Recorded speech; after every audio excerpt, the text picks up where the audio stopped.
in seasons, obviously, very long. Yes. You know, you play a lot of back-to-back games. What do you do to kind of get away from basketball? Do you like to cook? Do you like to go out to eat? What does that look like for you? Yeah. I know that you guys... my arts and crafts. Yes. Yeah, me and Shay, Lexi, Lene, Jules, we all like to go out to eat a lot. Right. You guys take some trips to Indy. Is that what I've seen on? To go to Trader Joe's. Yes, love Trader Joe's. We love Trader Joe's. We go there a lot. We call them family dinners or family meals, where we'll each pick something. Like we do our main meal, like a protein, a green, and a carb, obviously, because balance. Yeah, Shout out Isaac balance. Hicks. Yep. And we'll each kind of pick one of those and make that, and we'll all eat it together. And we just got a kitchen table at our apartment, so we utilize that, and we make family dinners at our kitchen table. What is something that you've made for family dinner that you are proud of? Trying to think of like a more interesting one we make. Oh, Shay made these really good salmon bites. Ooh. I don't know the sauce she put on them, but they were really good. She made salmon bites, rice. I think we had like green beans or something with them, but yeah, those were really good. That sounds really good. Yeah. I think you'd really like them. Yeah, I bet you I would. Maybe I'll have to ask her about that. Welcome back to The Player's Perspective, a podcast hosted by Mackenzie Holmes and powered by Hoosiers Connect. As the official NIL collective of IU Athletics, Hoosiers Connect provides exclusive access to IU student athletes, offering fans an inside look at their lives both in and out of competition. Tune in weekly to hear stories and perspectives from the incredible athletes that make Hoosier Nation proud. Lily, how's it going today? I'm doing good, Mac. How are you? I'm good. Finals week?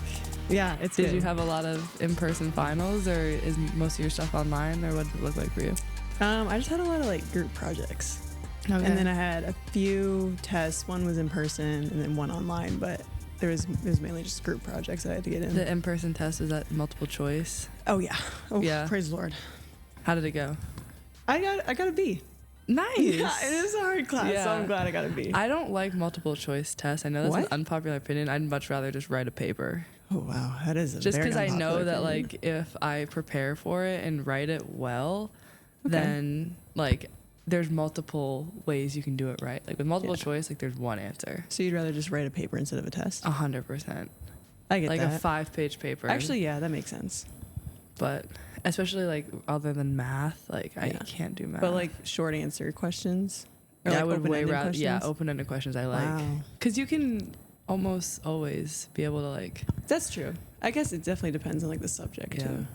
So your major, I know that you started with where'd you start and where are you now? Oh geez. Tell us about your academic time in the past 3 years. Honestly. No. Yes, it is, because I've literally all over the place.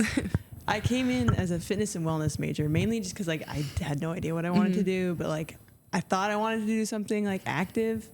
What does that mean? I don't really know. Just something where I was like moving, like up and moving. Yep. Basically, I didn't want to be sitting at a desk. Okay. So I decided, I'll just major in something that'll make me move. But the classes, I just wasn't interested in like. So what were the classes like? It was like community health. So school environmental health, public health classes. Yeah. Okay. It was in that, and then I quickly realized I was like, this just isn't for me. And so I wanted to do something. I'm like so for a long time growing up, I wanted to be an architect.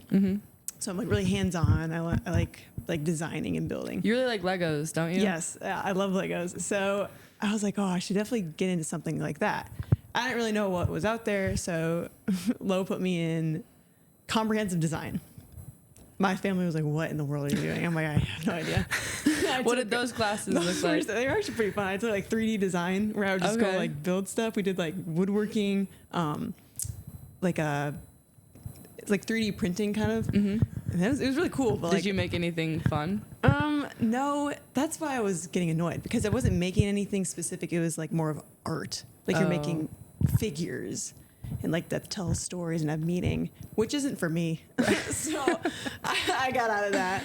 And then I finally landed in merchandising, which is perfect because there's so many different branches of it. And personally, I want to go into product development, which is like making the products and all that. So finally where I need to be. It took a little bit to get there, but. And you like the classes you're in now? Yeah, I love them. So what would be your dream product to develop? I think right now I like athletic apparel. Okay. I think that'd be fun to work for like a Adidas or like Lululemon. And you would like give input on. Yeah. So product development is like everything about making the product, from like the idea of it to getting it created and on the shelves. Wow. And like you can go into like the marketing of it and all that too. But yeah, I don't know, I think athletic apparel That would be cool. and then you'd still be able to be involved in sports Yeah. somehow. So that'd be cool. My brain just doesn't think like that. Like, I'm not really good at like creativity things, and I like but it. yeah, I was gonna say, because you've made a lot of different Lego sets, right? Do you have a favorite? I have the Up House. Oh wow. Yeah. How long does that like typically take to make something like that? It didn't take very long. It's not like a huge thing, Oh, but I okay. just really like it because like it has like Russell and Mr. Fredrickson and Doug. Like the balloons and everything. Yeah, I thought that was super cute. How but- long has the longest Lego set you've made taken? Not very long. Like they really don't take me a few hours maybe. But my goal in life is to get the Titanic Lego set. That probably will take you months to I make. will, So yeah. do you like puzzles like that, like the big 1,000-piece puzzles? Yeah, I could get into puzzles. They're a little bit boring for me just because I like the instructions of the Legos. Oh, okay. Puzzles, it's all. You don't know Yeah, what you you're just doing. open the box and You don't know what you're doing. Yeah. yeah. So outside of basketball, you make Lego sets, design products. What else does Lily like to do on a typical off day, or you get some time off in the off gosh. season? It's a lot of Netflix and rotting on the couch. But this spring I took up crocheting. See, after my surgery, I tried to crochet. Yep, It you did. it lasted a week. Okay, and that's then okay. I kept having like giant holes in the middle of Yeah. things I was trying to crochet. Yeah, that's. But I bought a starter kit on Amazon, and Oh, good. what have you crocheted? I made my sister a really big blanket. So I You bought. made a blanket. Yeah, the Is very this first thing like I with did. like needles, or are you finger knitting? No, it's with like a hook, like a big Oh hook. wow. So you get a hook depending on the size of the yarn you're using. And I made her, those like big chunky. Yeah. I made her one of those. Wow. Because it was really easy because the yarn's so big, which I probably could have done with my fingers, but How long did it take you?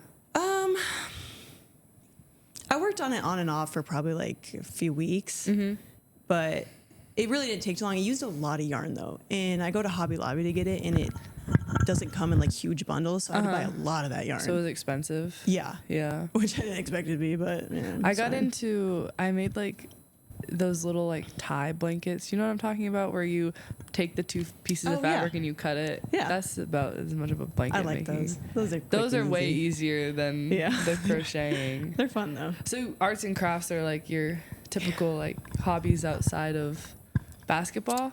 Yeah, I mean, I like to do them, but like I said, usually it's just chilling on the couch, not doing too Yeah. much. When you go back home to Minnesota, do your hobbies change based on being home?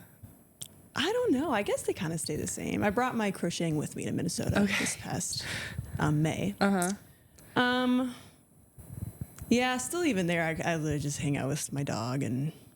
Tell us that's about your about dog. it. I know He's that the you're best very, thing very ever. close. Thank you for asking about him.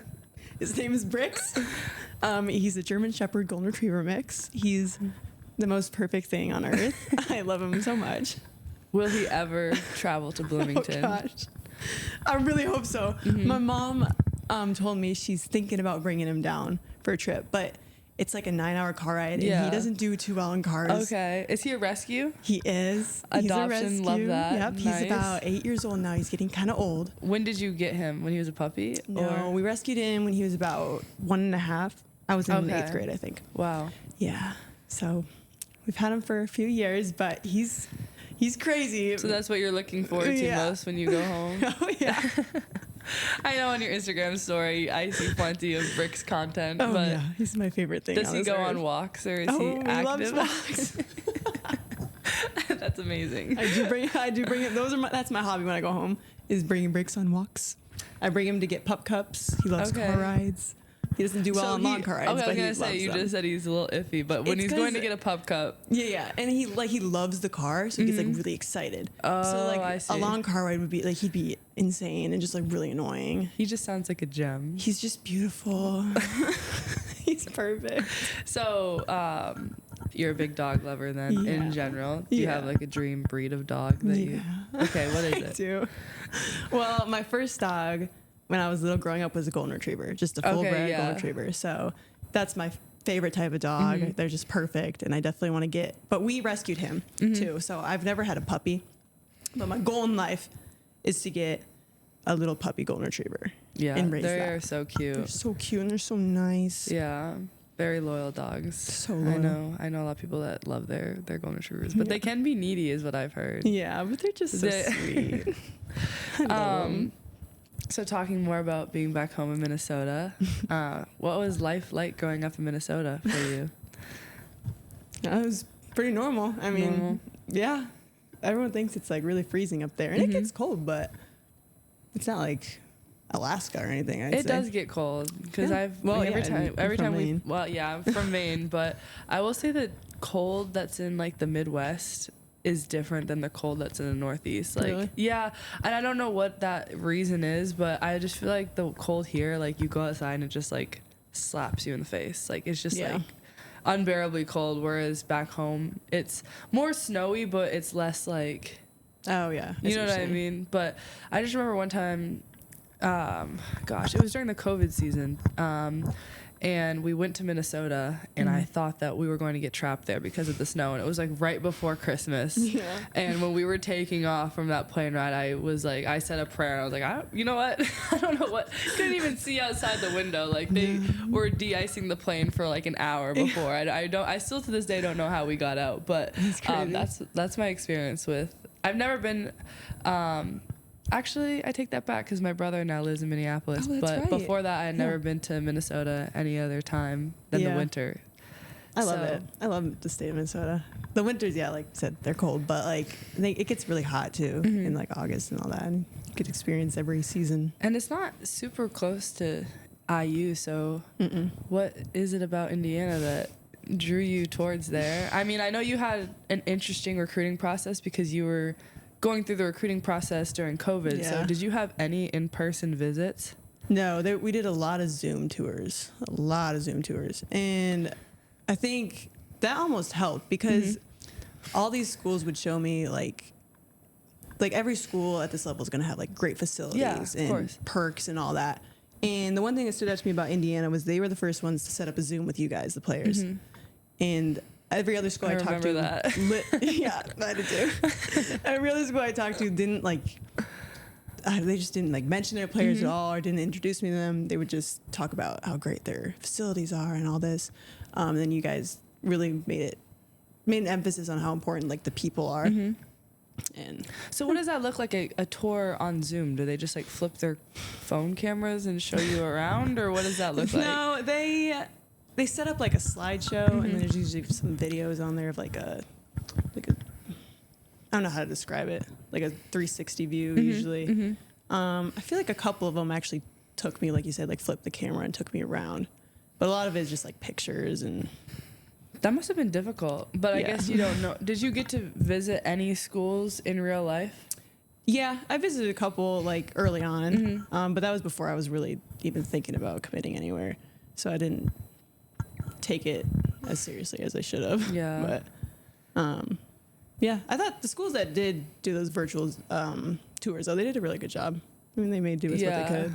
And I mean, now I feel like Zooming with recruits is like a typical thing that happens. I feel like before, I mean, even FaceTimes when I was in high school wasn't really a thing. It was mostly just phone calls and text messages, but now I feel like Zooms are pretty typical for most recruits. So I feel like your recruiting class is probably like the first class to actually start doing that. Because you were a junior or a sophomore.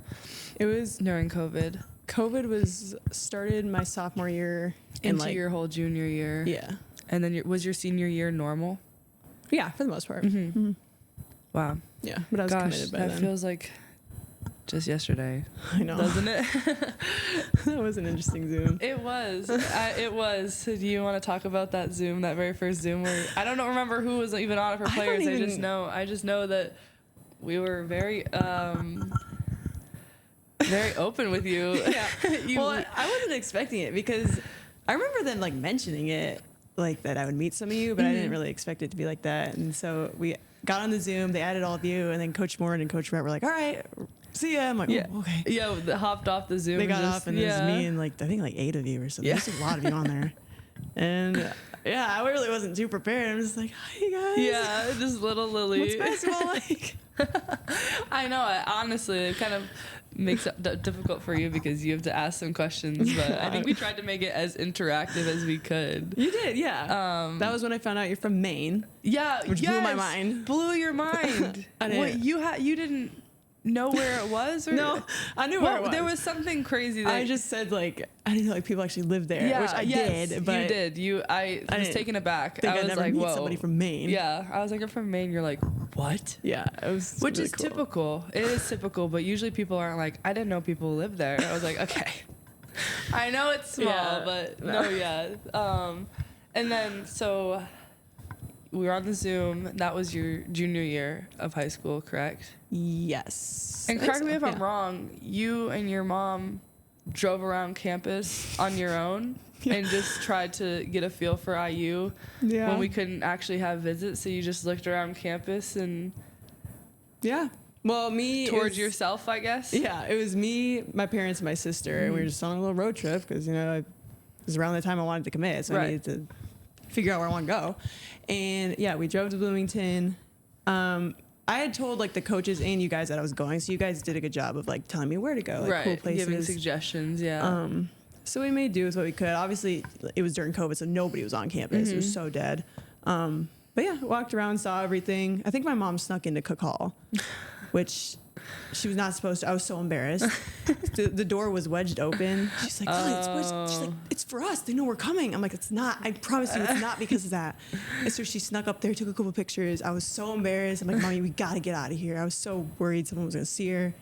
Oh, it was so just embarrassing. So after that, did you know once you went on campus that you wanted to come to IU, or what was the time between? Yeah. Actually, I told my parents I wanted to come here on the drive back home. And then once I got home, I called Coach Morin. Wow. Yeah. Was she surprised, or what was that phone call like? She didn't sound like too surprised. I mean, I guess she sounded surprised. I don't really remember too much of it. I just remember calling her. I remember calling Coach too, and I don't remember anything about it. I think I blacked out. Yeah, I was so nervous. I'm really like, yeah, like I want to be a Hoosier. She's like, oh, that's great. And then I get all these texts after. Oh yeah. I know we were super excited. Coach Brett was super excited about you committing here. We all were, honestly, because I think we like knew how when you were on the Zoom that you were gonna be a good fit, and then we kind of had you get on Lexi a little bit too. Can you talk about you and Lexi's relationship and how that's so fun? I mean, honestly, like the relationships you make when you're in college are unlike any other. Like you know, I had Ariel Wisney with me by my side, so I feel like Lexi's kind of been that for you. Yeah, definitely. You too. Like you said, Brett like texted me one day. I was like, we're also recruiting this girl, Lexi, and he gave me her number. He's like, if you want to reach out to her, you can. It's like, oh, okay, cool. So I reached out to her, and what was funny was that we would text each other and we'd have a kind of conversation going, but we wouldn't respond to each other for like days, but we'd always keep the conversation going. Right. And so I was like, oh, this is kind of fun. Yeah. And so we were just talking, and then she came on. Our official visit was together. Yes. So then we talk about that a lot. We were so awkward. We like didn't talk at all. It was just the most awkward thing. It was your first time meeting, right? Yes. Yeah. We were so weird. And then she had her other visits, and I remember texting her after she visited Maryland, and I was like, oh, how was it? I'm like holding my breath. I'm like, please. Please say you hated it. And then she's like, Lily, don't tell anybody, but I'm committing to Indiana. I'm like, oh, praise the Lord. She told me too, and I was like, I don't know what to do with this information. I was so excited. I'm like, Mom, Lexi's coming to Indiana. She was so happy. And the rest is history. Yeah. And now we're best friends. Best friends, attached at the hip. Yeah. Really, you guys. Really I mean, you guys are two peas in a pod. Yeah. And it's crazy how quickly you become close with the girls that you come in with too. Like, I feel like Ariel and I. Like, I'm sure you and Lexi were close before coming in, but you don't have more than a few conversations here and there. And then by the time, like, the first week of college is done, you're literally best friends and know everything about each other. I can't even remember how we became best friends, but... Because you two are because Yarden and Henna were not on campus yet when you guys were here this summer. So it was just you two in those dorms in the summer and spending every second with each other. Yeah. So how was that adjustment for you coming from high school to college? I know it's different for everybody, but what did you feel like the biggest differences were on your end? I got a lot more homesick than I thought I would. I didn't, like, when I was committing, I didn't really care about the distance. But it's way different when you're here. Yeah. And I just got a lot more homesick than I thought I would. But other than that, I mean, it was kind of what I expected. Like, I was away from home, whatever, playing basketball. It was pretty chill. So basketball-wise, what was the biggest adjustment for you coming in as a freshman? Did you have expectations for yourself, or how did that go? Well, I knew coming in that, like, it was going to be hard, and I knew I was coming into a great program. I'd have to learn a lot, and I knew that. So I think that's what helped me a lot, not getting too down on myself, was because I knew I was learning, and I knew I'm on the right track. So I was never that hard on myself. Obviously, it's hard, like, times are hard, but I thought I kept a good attitude during it all, and obviously teammates and coaches were all really supportive of everything. So, and how do you feel like the transition was from not only freshman to sophomore year, but let's talk about your transition from last year to this year?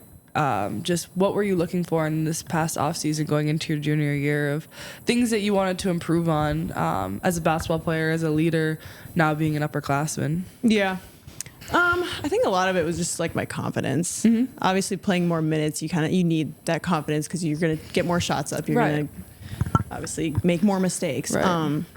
So I think just knowing that and then being able to work through all of that was my main goal. But other than that, obviously the skills and everything is stuff I've been working on since I got here, so I wasn't too worried about any of that. And it helps, like you just said, like to have that foundation built from your first 2 years, and I feel like you learned so much in those first 2 years and got a lot of experience. Like the minutes you played were huge minutes. Your freshman and sophomore year, you know what I mean? So no, they really were.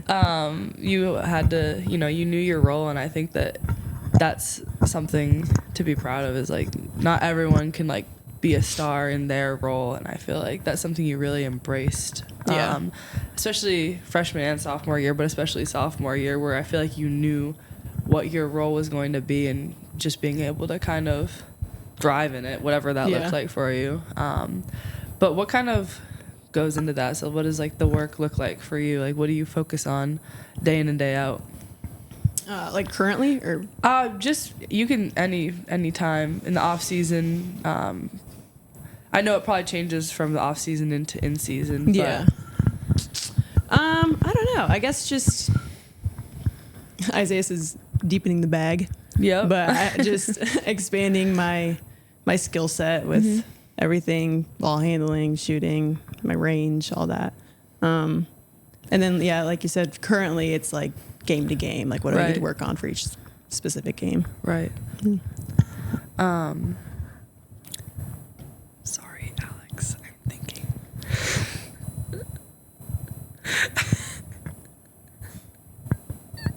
I like drew a complete blank. Let's see. Okay. All right. So in seasons, obviously very long. Yes. You play a lot of back-to-back games. What do you do to kind of get away from basketball? Do you like to cook? Do you like to go out to eat? What does that look like for you? Yeah. I know that you guys, my arts and crafts. Yes. Me and Shay, Lexi, Lene, Jules, we all like to go out to eat a lot. Right. You guys take some trips to Indy. Is that what I've seen on? To go to Trader Joe's. Yes, love Trader Joe's. We love Trader Joe's. We go there a lot. We call them family dinners or family meals, where we'll each pick something. Like we do our main meal, like a protein, a green, and a carb, obviously, because balance. Shout out Isaac Hicks. Yep. And we'll each kind of pick one of those and make that, and we'll all eat it together. And we just got a kitchen table at our apartment, so we utilize that, and we make family dinners at our kitchen table. What is something that you've made for family dinner that you are proud of? Trying trying to think of like a more interesting one we make. Oh, Shay made these really good salmon bites. Ooh. I don't know the sauce she put on them, but they were really good. She made salmon bites, rice. I think we had like green beans or something with them, but yeah, those were really good. That sounds really good. Yeah. I think you'd really like them. Yeah, I bet you I would. Maybe I'll have to ask her about that. So aside from dinner, I know that you have a special dessert that you like to make. Not only dessert, but it can be utilized at any time. Do you want to talk about that special dessert that you like to make? I would love to talk about candy salads. For those who don't know what candy salad is, please inform us. So candy salad is a big bowl with a bunch of different candies mixed around in it. And it could be any candy. Usually you pick like a gummy or like a chocolate and like base everything off of that. Because you don't want like gummies or like hard candy and chocolate. Yeah. No, like you have to have balance, yes. No, yeah. Got to make it a clean candy salad. So I really like gummies. So I do a lot of gummy candy salads. And I usually just go to the store, pick out a bunch of random candy. Like Sour Patch watermelons are a classic. Yeah, they're like non-negotiables. Like this is in every candy salad. Nerd clusters. Yeah. So Nerd clusters and Sour Patch Kids, either the watermelons or regular ones. Those are usually always in them. And then usually like a gummy bear. And then I love going to Target or honestly any store and just finding like random gummies. Right. I found these. Do you remember the Lego blocks? Yeah, I do. Yeah, those were so fun. Yeah. I just found those. I put those in there. I love those. Yep. I recently made a holiday mix where you just get the holiday themed gummies. Just gummies? Yeah. Okay. But it was like the nerd clusters. Nerd clusters, Haribo. yeah, they have Christmas nerd clusters. So I always include the clusters in the gummies. But I think they have holiday nerd clusters, yeah. And they're really good, actually. I've heard that. They're noticeably better than the other ones. Wow. Maybe you have to stock up. So I just might. But yeah, I made a little holiday one. Didn't post it on TikTok, though. The video ended up being just terrible. So we didn't post that one. But how long does a candy salad typically last in your household? Well, it depends. If I'm the only one eating it, surprisingly, it takes a while or lasts a while. Yeah. But I like to bring it. I usually make it if we have like family dinners or team functions or something. And usually if I bring it somewhere, it's gone. But my house, I feel like it's one of those things where like you can just keep eating it and keep eating it, and then all of a sudden it's gone. But yeah, candy salad I know is a very typical thing in your. Yeah, it's just a classic. You know, can't ever go wrong with a candy salad. Yeah. What inspired that? TikTok. Yeah, are most of your family dinner recipes inspired from TikTok? Yeah, usually. Really? Yeah. Or Trader Joe's. Yeah. Yeah. Honestly, though, TikTok is great for recipes and new things that you don't need. Yeah. Yeah. Oh, I love TikTok. And they have so many like air fryer recipes. Yes. The air fryers are great. So if you're not eating family dinner, you're going out to eat, do you have a specific spot in Bloomington you like to go to? It's not just Bloomington, but we really like Chili's. Okay. We really like Chili's. Okay. Me and Shay love Chili's. So do you get like the triple dipper? Yeah. Oh, we for sure get the triple dipper. Come on. So Chili's, okay, let's narrow it down. Say we're talking about Bloomington, just like Bloomington restaurants, not chains. Okay, yeah. Da Vinci's. Da Vinci's a great one. Yeah. I feel like I didn't start going there till last year when everyone started talking about it. I don't know how long it's been there, but I don't know either. But yeah, it is good. That's like a good like night before game type of meal, like pasta. Yeah, Da Vinci's is a good one. I've never sat down and ate there, but only gotten takeout from there. But you eat there? Yeah, I've eaten there. We ate outside. The first time I went there, we ate outside, and we had Penny with us, Caroline's dog. Oh yes. And she was just a crowd favorite. Yeah, everywhere she goes. Everyone walking by wanted to pet her. Well, yeah, we'll have to talk about Penny when Caroline gets on here, because that dog is. I hope she brings Penny. Honestly, Penny's a menace. Yeah. So Da Vinci's, but otherwise you're just Chili's all the way. Oh yeah, Chili's if you're watching, or Texas Roadhouse. We go there a lot too. That is another good one. The rolls. Yeah. Unbelievable. I think one of your first weeks here, me and Ariel brought you and Lexi to Texas Roadhouse. Gosh, yeah. I don't know if and we waited like 45 minutes for. Yeah. That's so true. I forgot about that. Yeah. Wow. Well, Lily, it's It's been a pleasure chatting with you today. I feel like we never, get the chance to just sit one-on-one and talk like this. But do you have any closing remarks just about, being a Hoosier?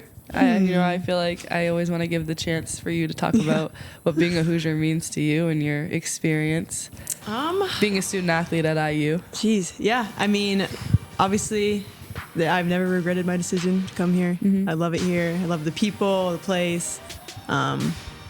It's just a great place to be. So, love it. Yeah. Thanks, Lil. Of course. Great job. Thank you, man. We hope you loved this episode of Players Perspective. Don't forget to hit the subscribe button so you never miss an episode. Stay connected with Hoosiers Connect on social media for even more exciting content featuring IU student athletes. Until next time, Hoosier Nation.